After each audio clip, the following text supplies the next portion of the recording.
బేహద్దు ఆత్మిక స్వరూపులైన పరమాత్మలకు బాపూజీ దశరథ్ భాయ్ పటేల్ తెలుగు ఛానల్కు స్వాగతం. ఇప్పుడు ఈరోజు మనం దేహ స్వరూపము అంటే ఏమిటి, ఆత్మకు ఏ ఏ దేహాలు ఉన్నాయి, ఆత్మ ఏ ఏ దేహాలతోటి ప్రయాణం చేస్తూ ఉంటుంది అనే విషయము తెలుసుకుందాము. మనం ఇప్పుడు ఈ స్థూల భౌతిక ప్రపంచంలో ఉన్నాం కాబట్టి సాధారణంగా మనకు ఒక భౌతిక స్థూల దేహమేమో ఒక్కటే ఉన్నదని భావిస్తూ ఉంటాము. కానీ ఈ స్థూల భౌతిక దేహము పంచతత్వాలతో అనగా ఆకాశము, భూమి, అగ్ని, వాయువు, జలము అనే తత్వాలతో తయారవుతుంది. దీన్నే మనం పార్థవ భౌతిక దేహము లేక పృథ్వీతోటే ఉన్నది అని అనవచ్చు. అంటే కేవలం ఒక మట్టి శరీరం అనేది కాదు. భౌతిక దేహము అంటే మట్టి శరీరం కాదు. భూమిపైన ఉన్నాం కాబట్టి పృథ్వీ తత్వం ఎక్కువగా ఉంటుంది, జలతత్వం ఉంటుంది. 3/4 జలము భూమి ఉంది, 1/4 మిగతా తత్వాలు ఉన్నాయి అని ఆధ్యాత్మికవేత్తలు చెప్తూ ఉంటారు. మిగిలినటువంటి ఈ 3 తత్వాలు నామమాత్రంగానే ఉన్నాయి కాబట్టి వరుణలోకంలో జలమయ దేహంతోనూ జలమే ప్రధాన దేహ ఉపాదనగా ఉంటుంది. అగ్నిలోకంలో సూర్యలోకము తేజోమయమైనటువంటి దేహము ఎక్కువగా ఉంటుంది. వాయుమయ దేహంతో వాయువు, ఆకాశమయ దేహంతో ఆకాశతత్వం ఎక్కువగా ఉంటుంది. అక్కడ మిగిలినటువంటివి నామమాత్రంగా ఉంటాయి. మనకు ఈ స్థూల దేహంలో సూక్ష్మదేహం కూడా ఉంది. ఈ సూక్ష్మదేహము ప్రకృతి యొక్క సూక్ష్మ ఉపాదన ద్వారా రచన జరుగుతూ ఉంటుంది. సంఖ్యాశాస్త్రం యొక్క మతానుసారంగా సూక్ష్మ శరీరము అంటే లింగ శరీరము అని చెప్తారు. ఇదే సప్తదశాంక లింగముగా ప్రసిద్ధి ఉన్నది. మృత్యువు రానంత వరకు స్థూల దేహం మనకు ఉంటుంది. కైవల్యం ప్రాప్తించే అంతవరకు మనకు లింగ శరీరం అనగా సూక్ష్మ శరీరం యొక్క శక్తి తెగకుండా ఉంటూ ఉంటుంది. మృత్యు సమయంలో లింగ దేహమును స్థూల దేహమును వదిలివేస్తూ ఉంది. స్థూల దేహము భోగనాయాతనమైనది. లింగ దేహమునకు అనుభవించుటకు కర్మేంద్రియాలు ఉండవు. స్థూల శరీరానికైతే కర్మేంద్రియాలు ఉన్న కారణం వల్ల భోగనా శరీరంగా ఇది ఉంటుంది. ఎప్పుడైతే లౌకిక జీవితం అనగా జన్మ నుండి మృత్యు వరకు హద్దులోనే ఉంటూ ఉంటాం. కానీ మృత్యువు తర్వాత అంతర్వాహక దేహము పని చేయటం ప్రారంభిస్తుంది. లింగ దేహము ఒక స్థానం నుండి ఇంకో దేహంలోకి స్వయంగా వెళ్ళలేదు. కర్మానుసారంగా తనకు అన్య భోగనాయాతన దేహము లభిస్తూ ఉంటుంది. అంతర్వాహకము ఒక భోగ శరీరం నుండి ఒక స్థరం నుండి ఇంకో స్థరంలోకి ఇంకో భోగనా శరీరంలోకి ప్రయాణం చేస్తూ ఉంటుంది. ఈ అంతర్వాహక శరీరము ఒక నిర్దిష్ట భోగలోకంలోకి వెళ్ళేటప్పుడు ఆ స్థానంలో భోగాన్ని అనుభవించుటకు అవసరమైనటువంటి భోగయాతనా శరీరాన్ని రచన చేసుకుంటూ ఉంటుంది. అది కొత్తగా రచించిన తత్వ శరీరంలో లింగ శరీరం లోపలికి ప్రవేశిస్తూ ఉంటుంది. యాతనా శరీరాన్ని రచన చేసుకుంటుంది. కాబట్టి ప్రతి లోకంలో ఇదే విధంగా అక్కడ ఉన్నటువంటి తత్వం అనుసారంగా ఆ యొక్క శరీరాన్ని ఆత్మ తయారు చేసుకుంటూ ఉంటుంది. ప్రతి లోకంలోనూ స్థూల దేహము వేరుగా ఉంటూ ఉంటుంది. అంటే ఈ బ్రహ్మాండంలో ఉన్నంత వరకు దీన్ని స్థూల దేహము, సూక్ష్మదేహము, కారణ శరీరంతో కూడిన ఆత్మ అనే అనవచ్చు. కానీ దీన్ని తాంత్రిక యోగ గణంలో భువనజ దేహము అనే పేరుతో వర్ణించారు. ఈ భువనజ దేహంలో తత్వదేహము ప్రవేశించి భోగాన్ని అనుభవిస్తుంది. కేవలం ఒక్క తత్వదేహములోనే భోగము ఉండదు. తత్వదేహములో భోగన సంస్కారం ఉంటుంది, కానీ భోగం యొక్క సామర్థ్యం ఉండదు. ఈ కారణం వల్లనే విష్ణులోకము యొక్క భువనజ దేహము శివలోకంలోని భువనజ దేహము కంటే భిన్నంగా ఉంటుంది. అనగా ఒక్కొక్క లోకంలో ఒక్కొక్క రకంగా అనుభూతులు ఉంటాయి కనుక దాని అనుసారంగా అక్కడ దేహ నిర్మాణం అనేది ఆటోమేటిక్గా ఆత్మ ఆ యొక్క తత్వం అనుసారంగా తయారు చేసుకుంటూ ఉంటుంది. ఇలాగే ప్రతి లోకంలోనూ భువనజ దేహాలు వేరువేరుగా ఉంటాయి. ఒక వ్యక్తి యొక్క భువనజ దేహము ఇంకో వ్యక్తి యొక్క దేహముతోటి పోలి ఉండదు, స్థూల దేహము పోలి ఉండదు. అదేవిధంగా అనుభవించేటువంటి భువనజ దేహము కూడా ఒకే విధంగా ఉండదు. కానీ అవన్నీ కూడా సజాతీయంగానే ఉంటాయి, ఒకే రకంగా ఉంటాయి. ఎందుకంటే ఈ బ్రహ్మాండంలో జైసా అండ్ వైసా పిండ్, బ్రహ్మాండాన్ని బట్టి పిండం ఉంటుంది అని అంటారు. కాబట్టి అది సజాతీయంగానే ఒకే రకంగా ఉన్నట్టు అనిపిస్తూ ఉంటుంది. కైవల్యం ప్రాప్తించే అంతవరకు ఇలాగా ఆత్మలు తన యొక్క దేహాలను తయారు చేసుకుంటూనే ఉంటాయి. లింగ దేహమునకు మూలంలో కళాదేహం ఉంటుంది, అది యోని స్వరూపము. దీనివల్లే శివసూత్రంలో యోగి వర్గ కళా శరీరము అని, వేదాంత మతానుసారంగా పంచకోశంలో అన్నమయ కోశము, స్థూల శరీరంలో ప్రాణమయ కోశము, మనోమయ శరీరంలో విజ్ఞానమయ కోశము, సూక్ష్మ శరీరమని చెప్తూ ఉంటారు. ఆనందమయ కోశమును కారణ శరీరమని చెప్తారు. వైష్ణవాచార్యులు, శైవాచార్యులు, శక్తి ఆచార్యులు కారణ శరీరం పైన ఇంకో దేహం ఉందని చెప్తూ ఉంటారు, అదే మహాకారణ శరీరము. దీన్ని బాపూజీ గెలాక్సీలో ఉన్నటువంటి ఆత్మలకు ఉన్న మహాకారణ శరీరము అని అంటారు. ఈ స్థూల బ్రహ్మాండంలో కారణ శరీరం ఉంటుంది. గెలాక్సీకి వెళ్తే మహాకారణ శరీరం, యూనివర్సులోకి వెళ్తే పరమహాకారణ శరీరము. ఇలాగా శరీర తత్వము, శక్తి, ఎనర్జీని బట్టి మారుతూ ఉంటుంది. ఇది త్రిగుణాల అంతర్గతం కాదు. మహాకారణ శరీరం త్రిగుణాతీతమైనది. ఈ త్రిగుణాతీతం అనేది సత్వ, రజో, తమో అనేది ఈ యొక్క బ్రహ్మాండానికి సంబంధించిన విషయం కదా. మరి మహాకారణ శరీరం గెలాక్సీలో ఉండేటువంటి ఆత్మలకు ఉండేది.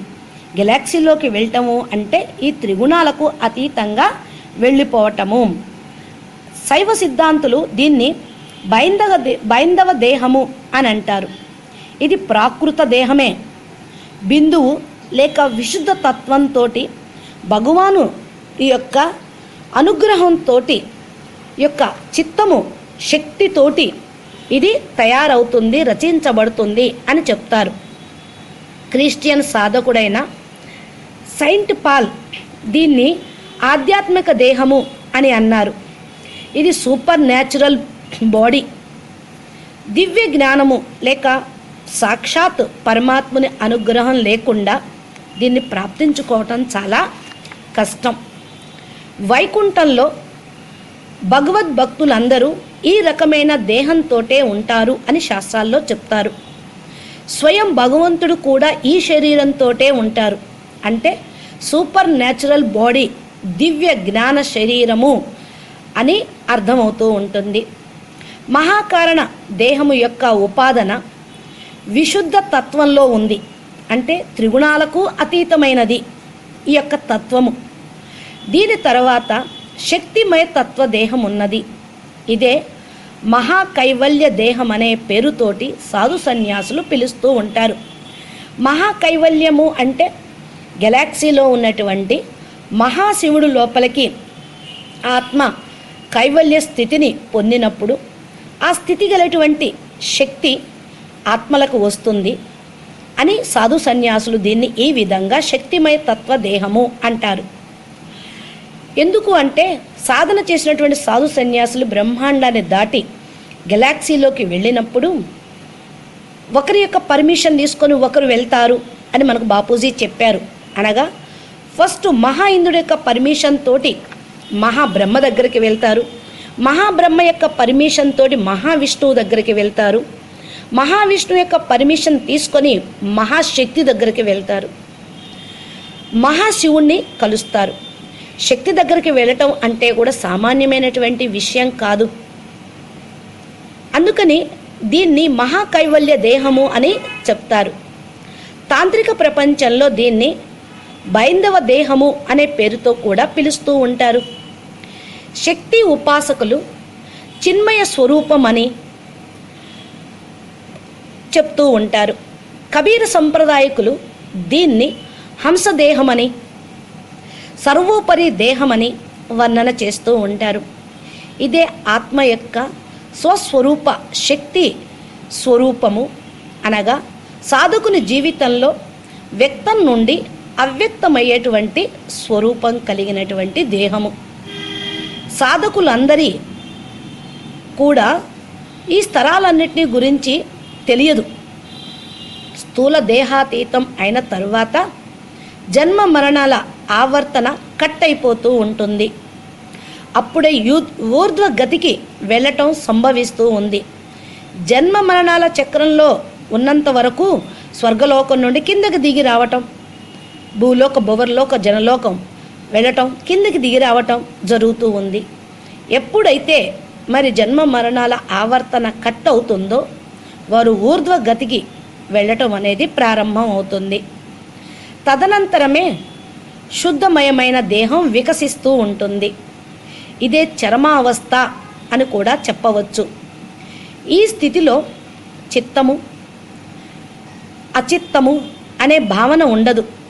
మహాప్రకాశం యొక్క లోకంలో ఆత్మలన్నీ ఏకాకారంగా ఉంటాయి.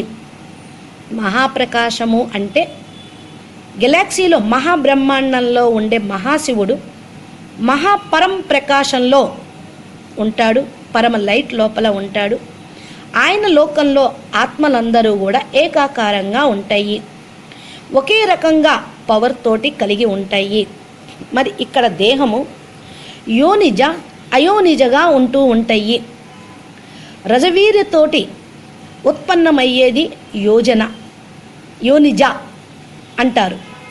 యోని ద్వారా జన్మ తీసుకోవటం అనేది రజవీర్య శక్తులతోటి ఉత్పన్నమైనటువంటి దేహము. ఔపాదక దేహము అనగా అయోనిజ దేహము. ఇది అనేక రకాలుగా ఉంటూ ఉంటుంది.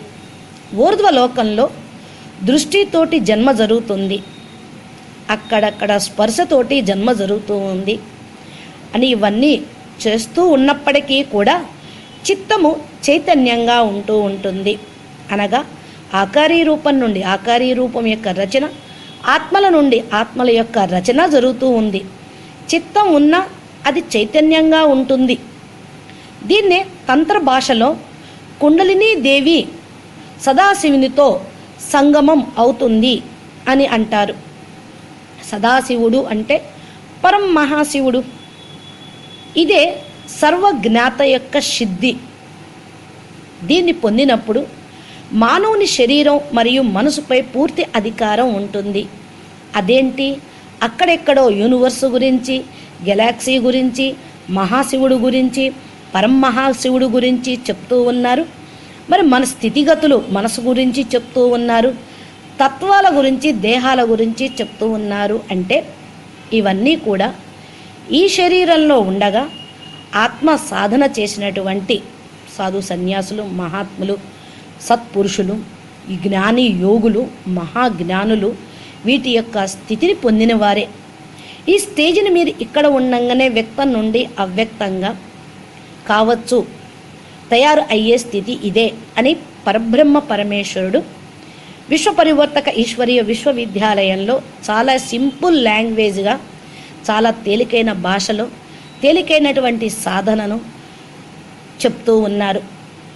ఎవరైతే ఈ యొక్క మరి స్థితిని పొందుతారో, మనసు పైన అధికారాన్ని పొందుతారో వారు సర్వకాల సర్వావస్థల్లో స్వచ్ఛందంగా మరియు సుఖాసీనంగా ఉంటారు. వారు భలే ఈ స్థూల ప్రపంచంలో స్థూల దేహంలో ఉన్నప్పటికీ వారు పరమలోకంలో, దివ్యలోకంలో దివ్య తత్వాలతో దివ్య స్వరూపంలో ఉంటూ సుఖాసీనులుగా ఉన్నందున బంధనాలన్నిటినీ కూడా తొలగించుకుంటారు. క్షోభ, బాధ అనేటువంటిది వాళ్లకు లేశమాత్రం కూడా ఉండదు. మధ్యలో ఉన్న దివ్య హృదయంలోనే వారు ఉంటారు. అనగా దివ్య స్వరూపము, దివ్య తత్వము, దివ్య లోకంలోనే వాళ్ళ మనసు ఎప్పుడూ జీవించే ఉంటుంది. కాబట్టి వారు అక్కడే ఉంటూ ఉంటారు. ఈ సమయంలో సాధకుడు సాక్షి, ద్రష్ట స్థితిలో ఉంటారు. చూస్తూ కూడా చూడనటువంటి స్థితి, వింటూ కూడా వినటువంటి స్థితిగా ఉంటారు. కర్త లేక భోక్తగా ఉండరు. చేస్తూ కూడా చేయనటువంటి స్థితి, అలాంటి స్థితి ఉంటుంది. ఇదే యోగము యొక్క చరమ సిద్ధి. ఈ జీవుడు ఈ దేహం నుండి ఎగిరి పరంజ్యోతిని పొంది తమ స్వస్వరూపంలో స్థిరపడతారు. ఎవరికైతే అజ్ఞానం పోయి జ్ఞానం కలుగుతుందో వారు జ్ఞానసూర్యుని సమానంగా వేదాంత ప్రసిద్ధిగా పరమతత్వాన్ని ప్రకాశంప చేసుకుంటారు. ఆత్మజ్ఞానం పొందిన వారికి ఆత్మస్వరూపం యొక్క అనుభూతి, శాంతి, పరం శాంతి లభిస్తూ ఉంటుంది. దివ్య జ్ఞానంతో పరమానంద స్వరూపమైన పరబ్రహ్మ పరమేశ్వరుని పొందగలుగుతారు. మిథ్యా జ్ఞానం భేద బుద్ధిని కలిగిస్తూ ఉంటుంది. Of knowledge is always danger అంటారు. ఎప్పుడైతే సంపూర్ణ జ్ఞానము, బేహద్దు జ్ఞానము, దివ్య జ్ఞానం ఉంటుందో వారు చరమ స్థితి ఏదైతే ఉందో దాన్ని పొందగలుగుతూ ఉంటారు. అన్ని అనార్థాలకు మూల కారణం ఏంటి? నేను చేస్తూ ఉన్నాను, నేను అనుభవిస్తున్నాను, భోక్తను, కర్తను నేనే అని అనుకోవటం, ఇదే దుఃఖానికి కారణమవుతూ ఉంటుంది. ఎవరైతే ఉన్నతమైనటువంటి స్థితిని పొంది ఉంటారో వాళ్ళు సుఖంగా ఉంటారు. పుణ్యము, పాపము, ఇహలోకము, పరలోకము మొదలగు వ్యవహారాలతో బంధించబడి ఉండే జీవునికి జన్మ మరణాల లోకంలో, పరలోకంలో జన్మ మరణాల ప్రపంచం సముద్రం నుండి కొంచెం కూడా ముక్తి లభించదు. నేను చేస్తున్నాను, నేను ఉన్నది, నాది నాది అని అనుకునే వాళ్ళకి మరి ఈ యొక్క సంసారం అనే సాగరం నుండి, జన్మ మరణాల యొక్క సాగరం నుండి వాళ్ళకు ముక్తి లభించదు. ఇష్ట అయిష్టాల వెనక మనసు వారికి వ్యాకులత చెందుతూనే ఉంటుంది. అనగా శరీరం ఉన్నంత వరకు స్వప్నంలో కూడా వాళ్లకు శాంతి అనుభూతి కాదు. గీతలో కూడా 10వ అధ్యాయం 11వ శ్లోకంలో చెప్పారు, ఎవరైతే నాతో చిత్తమును సదా జోడిస్తారో వాళ్లకు నేను శీఘ్రంగా పరమతత్వాల జ్ఞాన స్వరూపమైన యోగాన్ని ఇస్తాను అని. మనసును తమ దివ్య స్వరూపంలో లయం చేయటమే లయయోగము. ఆత్మలో లీనం అవ్వటమే ఇదే వాస్తవిక యోగం. ఆత్మ పరమాత్మలో లీనం అవ్వటం పరమయోగం, దివ్య యోగం. స్వాభావికమైనది, చిరస్థాయిగా ఉండేది ఇదే. ఆత్మ అనాత్మలోకి కలవదు, ఆత్మ పరమాత్మలోకి కలుస్తుంది. అనాత్మ అంటే పదార్థం, జడం. జడం వచ్చి శక్తి రూపంలోకి మారి ఆత్మలో లీనం అవుతుంది. ఈ ఆత్మ పరమాత్మ లాగా అవుతుంది, పరమాత్మ స్వరూపంలోకి లీనం అవుతుంది. ఆత్మ అంటే కారణ శరీరం వరకే, పరమాత్మ అంటే మహాకారణ శరీరం, తేజోమైనటువంటి స్వరూపం, పరమతత్వం ఉన్నటువంటి స్థితి. ఆత్మ చైతన్యవంతమైంది కనుక అది మహా చైతన్యంలో కలిసిపోతూ ఉంటుంది. మహా చైతన్యమైన పరమాత్మ నుండే అన్ని బలాలు, అన్ని శక్తులు వచ్చినవి. పరబ్రహ్మ పరమేశ్వరుడు నుండే ఈ అనంత విశ్వం, అనంత కోటి బేహద్ బ్రహ్మాండాలు రచించబడ్డాయి కనుక ఆయన ఆల్మైటీ అథారిటీ సర్వశక్తి సాగడు నుండే అన్ని శక్తులు, అన్ని బలాలు వచ్చినవి. పరమాత్ముని ప్రకాశం నుండే అన్నీ కూడా ప్రకాశింపబడుతూ ఉన్నాయి. పంచభూతాలను జయించినటువంటి యోగి సుందర స్వరూపం, మనోహరమైనటువంటి కాంతి కలిగిన వాడుగా, అత్యంత బలవంతుడుగా, వజ్ర సమానమైనటువంటి దేహమును కలిగిన వాడుగా ఉంటూ ఉంటారు. కాబట్టి ఈ యొక్క దేహం లోపలికి ఆత్మ ఎంతంతగా మరి ప్రయాణం చేస్తూ ఉంటుందో దేహ స్వరూపాలు కూడా మారిపోతూ ఉంటాయి. అప్పుడు ఆత్మ తమ యొక్క స్వస్థితిని, స్వస్వరూపాన్ని పొందగలుగుతూ ఉంటుంది. అచ్చా, పరం శాంతి. నమస్తే. మీకు ఈ టాపిక్ నచ్చినట్లయితే మీరు దీన్ని లైక్ చేయండి.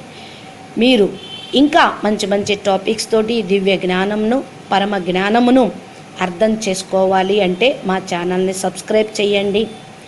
ఇంకా ఇటువంటి మహాజ్ఞానులు, యోగులు దివ్య జ్ఞానం కోసం వెతుకుతూ పరితపిస్తున్నటువంటి ఆత్మలకి మీరు సందేశం ఇవ్వాలి అంటే జ్ఞానదానం మహాదానం అంటారు. అన్ని దానాల కంటే గొప్పది జ్ఞానదానం. ఇది శాశ్వతమైనది.